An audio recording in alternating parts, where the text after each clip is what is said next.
Thank you very much. It's going to feel a little strange to speak only through this channel. I find it very interesting. So what I would like to do is I would like to share with you the work I'm doing. It's a research work, so it's in progress. It's not complete, but it's just sharing some of my thoughts on the issue of how do you script the presence of the viewer, since the viewer is at the heart of the immersive experience, but you cannot predict what he or she will be doing. So when you do this, you take into account the fact that the viewer is at the heart of the experience, and therefore you need to decide who we are or who we are supposed to be as the viewer. So I had to ask myself these questions several times, and I decided that I would start by trying to create a methodology to help me understand what presence really means in technical terms. By technical, I mean from a writing point of view. I decided that after seeing the different angles on how to do this, I decided that there were a few questions that were essential to help me create this method that I want to share with you. The first question that I needed to ask myself was whether, as the viewer, I am inside the story world or outside. I would like to clarify this question by referring to the fourth wall. I mean, all of us who work in representing stories on a flat screen or in an immersive media, we know about this fourth wall, this wall that is here between the audience and the performance that happens on stage or the performance on the screen. Traditionally, we are protected the same way that you are now. Between us right now, there is here an invisible fourth wall where, in a way, I'm performing for you and you're listening to me. You are, as a spectator, disconnected from whatever I'm representing here. If I was playing for you a Greek tragedy, my world as an actor in the Greek tragedy would be disconnected from your world of today, May 3rd in Berlin. That wall that separates us, this fourth wall, is by nature broken in an immersive environment, just because we, as the viewer, are no longer outside of the story. We are in the heart of the story world. For that reason, we say that the fourth wall is broken. But I would just like you to keep that issue in mind, because I will come back to it at the end of my presentation. Once I decide if I'm inside or outside the story world, I identified three questions that I thought were essential to ask myself to define the presence of the viewer. The first one was, do I, as a viewer, have a body? That means when I look at myself in the VR environment, do I see myself with a body? Am I seen? I can have a body, I can see myself with a body, but I'm not necessarily seen by the other characters. We'll get into that. And the third question, am I felt? I found out in my research that there is a real difference between being seen, being there because I'm physically incarnated, and my presence being felt by others. So let's try and get into this and see first what happens when we are inside the story world as the viewer. Once again, by being inside the story world, what I mean is that me as the viewer, I am somehow represented in the world that is the world of the story. I am no longer an outside viewer.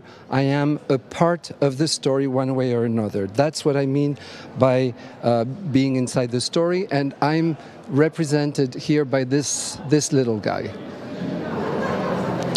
So, first set of questions. I'm inside the story world. I have a body. I am seen and I am felt. In this case, my presence is an active character. I have the body of a character. I'm inside a character in the story. The other characters relate to me, they see me, they feel me, they interact with me. This is the most obvious situation when you are traveling inside the body of another character and you experience the scenes or the whole story from that point of view. Second set, I have a body. Once again, by I have a body, I mean I see myself having a body. I am seen by the others, but they don't feel my presence. In this case, I'm an empty character. For instance, I could be a dog, or I could be a plant, or I could be a picture on the wall. I am there. I have a physical representation. I am seen by the others, but they don't realize that I am actively here. They sort of ignore me because they don't think I am present. That gives me a sort of a perspective by observing what happens while the others, the other characters, do not know I'm doing this. This is a second type of presence, which I've called an empty character. Third situation, I have a body, I am not seen, but I am felt. What does that mean? I have a body, that means when I'm seeing myself, I am here. People feel that the other characters feel that I'm present, but they can't see me. In this case, I'm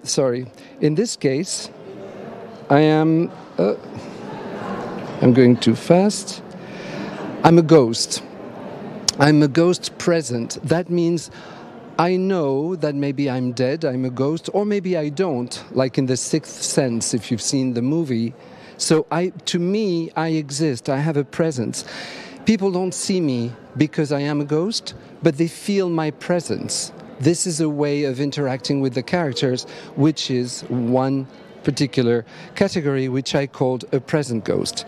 Now, the next step is the same thing, except that I am not felt. I have a body, but I am not seen and I am not felt. In this case, this is what we call the famous Swayze effect. You must have heard of it. It's an absent ghost in the sense that no one knows I'm here. No one knows I am inside the story. And why is it called the Swayze effect? It's because it is exactly the situation of the film with Patrick Swayze, Ghost, and Demi Moore, where Demi Moore's husband dies and he doesn't understand he's dead and he's trying to connect with his wife and she does not feel him, she does not see him, and the whole film will be about the ghost and the wife reconnecting progressively. The reason why it's a famous effect in VR is that it is the name that has been given to this effect that newcomers feel in VR when they first experience VR, because when they are overwhelmed by this sense of presence, of being in the story, they don't understand why they can't touch, why they can't reach to people. And there is this sort of weird sensation for beginners in VR that I am here, but no one knows I'm here. Hi, I'm here, and no one's responding. That's what we call the Swayze effect. The next situation is when I don't have a body anymore. I am not seen, yet I am felt. My presence is felt. In this case, I'm a spirit. I'm a spirit, and some people, or all of the characters, feel that I am here. Therefore, my presence as a viewer is justified, in a way, is embodied, but because no one sees me, but they talk to me. I may be the spirit of a dead person. I could be a sort of a god. I could be someone they talk to within a religious sect. In this case, my presence is justified because people feel my presence even though I have no materialization. The sixth category is when it's a no to everything. I don't have a body, I am not seen, and I am not felt. In this case, I'm an unperceived spirit, meaning that I am here because I see the scene, I am inside the story world, and I am not perceived. No one knows I'm here. It's a little bit like the situation we have in traditional cinema, where we're watching everything in a flat film, but no one knows we're watching them. Next four ones are when we're outside the story world. So what does it mean from that perspective to be outside of the story world? It means that in my relationship with the story while I'm watching the story, it means that I'm made aware of the fact that I am me as a spectator, watching from my physical place, watching from my real time. The answer to do I have a body is impossible. The technology does not allow me to have my own body represented live in a situation like this. There's no system that is readily available. There are certain prototypes that help me see myself within the experience as myself. If I had a body, it would be someone else's body, therefore a character, and it wouldn't be me. Am I seen? It's the same thing. If I can't have my own body, I cannot be seen. There's no technology existing that would allow me to exist as a viewer manifested in the experience. Therefore, the only question that is left is, am I felt or not? And I realized that then there was a fourth question that needed to be asked, which was, can I interact with the story or not?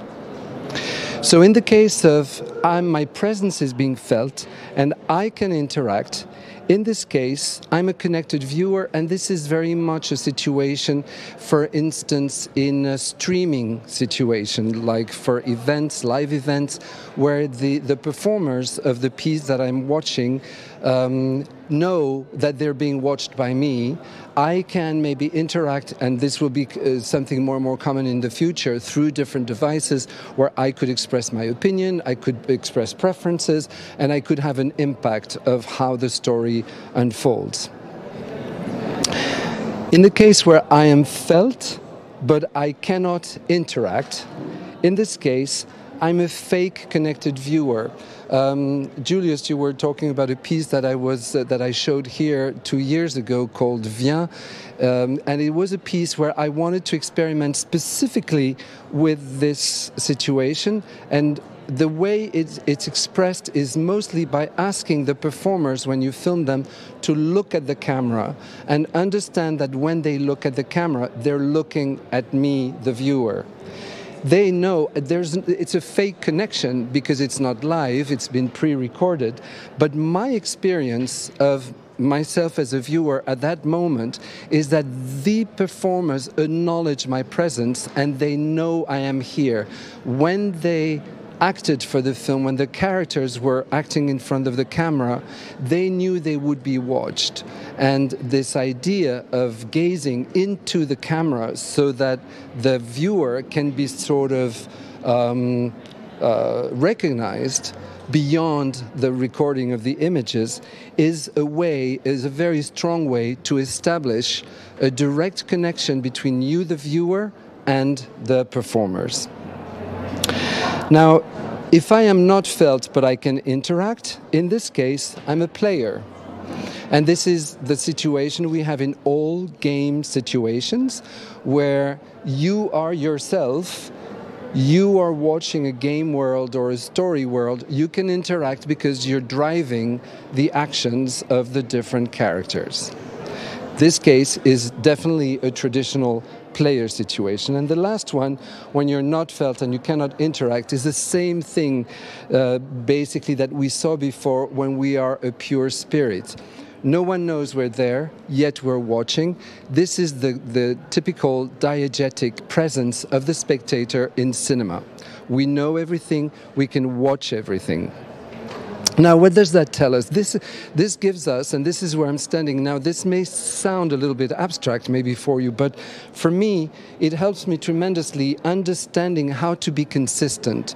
Once I choose a particular type of presence within the story world, I know where I am, I know how I can be consistent with the situations, with the characters, and I found when I started, developing this methodology, I started understanding why some VR pieces didn't work with me.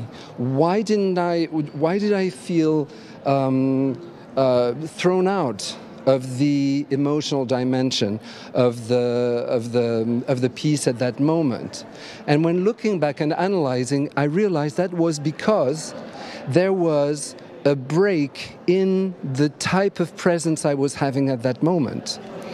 It doesn't mean that, I don't think that it means that we need to be consistent from the beginning to the end of a VR film by keeping the same kind of presence all the time. But within a scene, it needs to remain consistent, or within a set of scenes.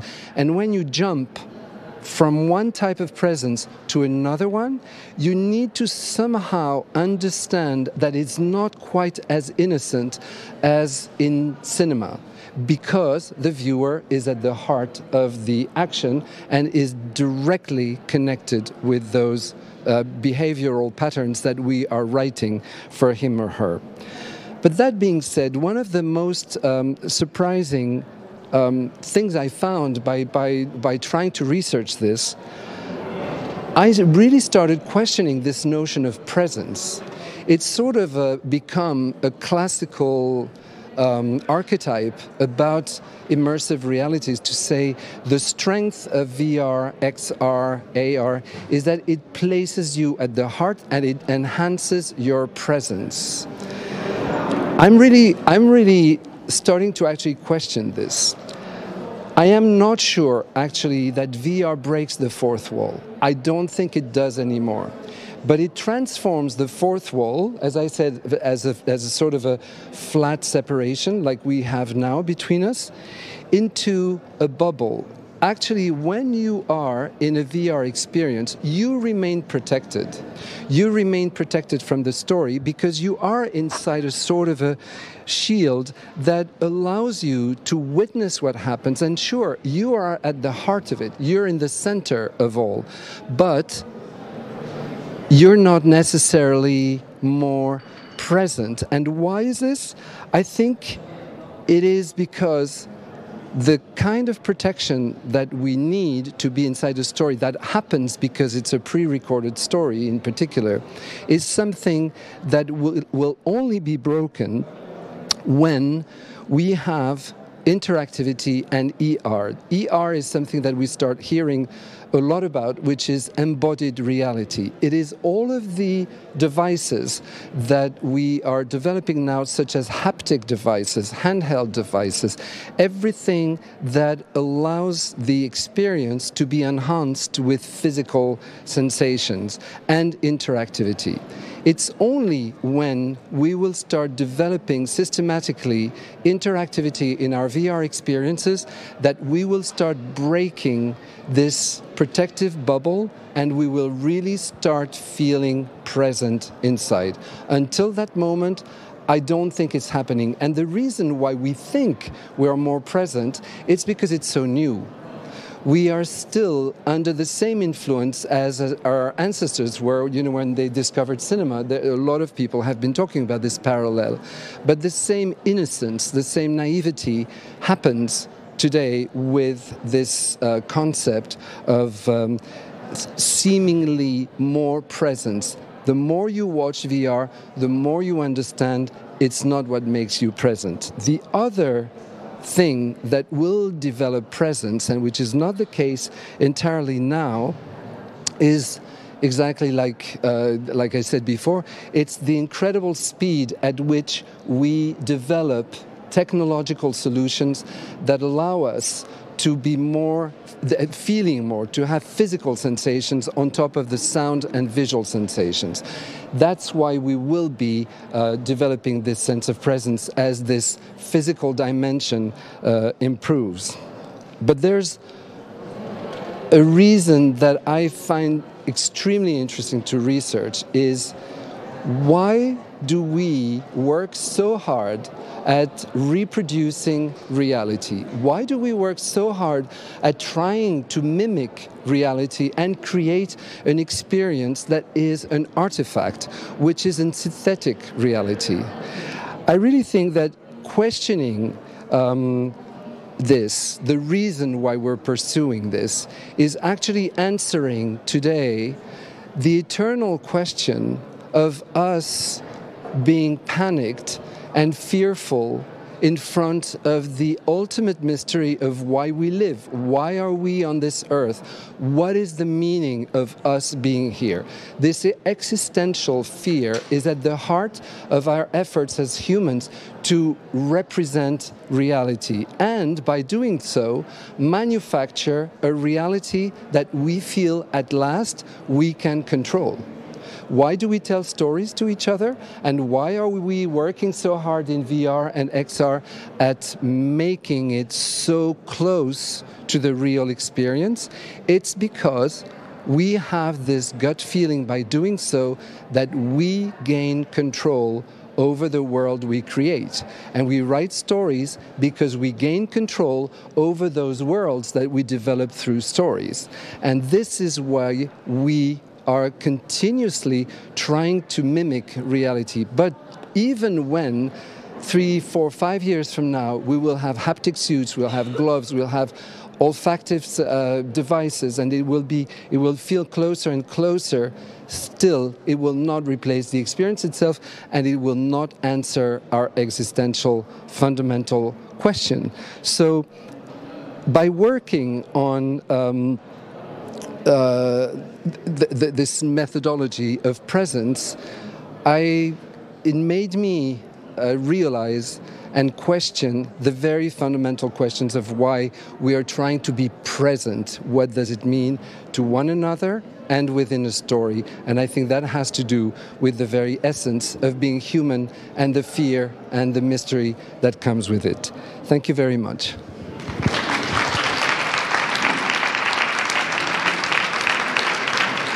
Are we okay on time? Time for some more questions, I think. Yeah. So we still have some minutes for some questions. So if there's someone, go ahead.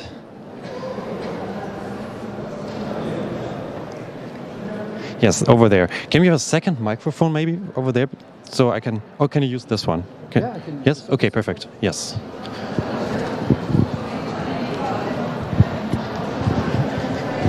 So. Hi, thank you very much. I'm really extremely sorry that I'm so late. Where are you? I'm over here. Oh, okay. Yep. I missed most of your talk, but I just got the last paragraph or so. And I have a question. Is it possible to maybe harness this kind of technology so we can bring ourselves more back into connection with nature and with wild animals and things that we all see on our devices, but we do not have live connection to? So that's kind of my passion. How can we get back to nature through technology and not destroying it? I'll answer. I mean, my own personal feeling related to your question is that I think that the side effect of developing digital realities is going to be a surprisingly deceptive one, which means that right now we tend to think that digital culture is something that should be for everyone, but that is actually reserved for more developed or richer countries or people.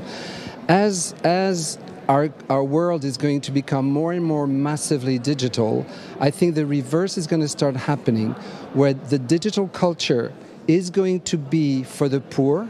The poor will be sharing digital culture, the same way that the Facebook culture, in a way, has now proven that it's a very low-grade culture, that it's a very deteriorated kind of communication culture.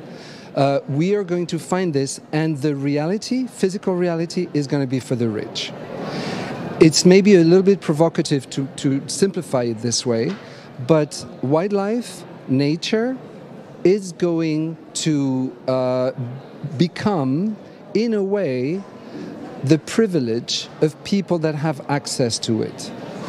And my concern is can we really create a bridge between the representation of nature and wildlife, to take one example, but that could be applied to many other examples? Can we use the representation of this through immersive experiences to actually lead people to act in the real world?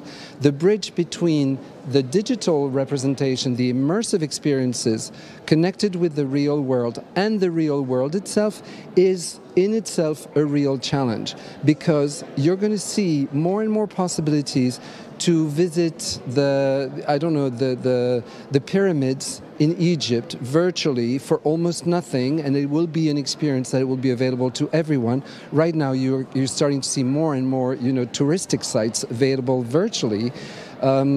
So there will be that experience that will create an ultra luxury kind of aspect to actually physically going there. And you're going to start seeing that sort of hiatus between the digital version and the physical real version, which may translate into social inequalities, I'm afraid. Yeah, and I would like to add that we have at 7:15 a keynote from artist Barnaby Steele, who is working on one of more or less this exactly question. Yes, I think we're out of time. I would like to thank you once more. And yes.